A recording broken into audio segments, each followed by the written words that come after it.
What's up, everyone? Welcome to the video.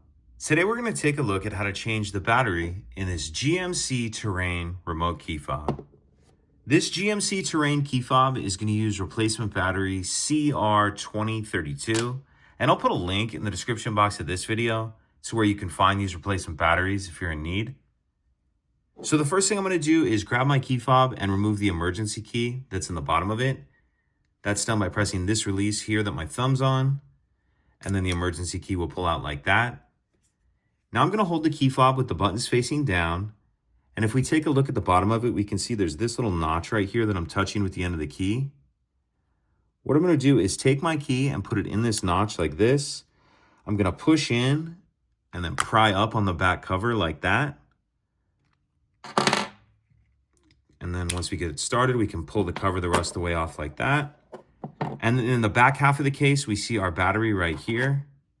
And I'm going to use my key just to carefully get under the edge of the battery and pop it out of its holder. Now I'll grab my new battery, and you want to make sure that you're installing your new battery with the plus side down, positive side down. Snap it down in that holder. And then if your circuit board has moved around at all, make sure it's sitting down in that clear rubber piece like that. Then we can go ahead and snap the back of the case on. Slide our emergency key back in, and that's it. If you could take a second to like and subscribe, it helps us out, and I'd appreciate it. Thank you.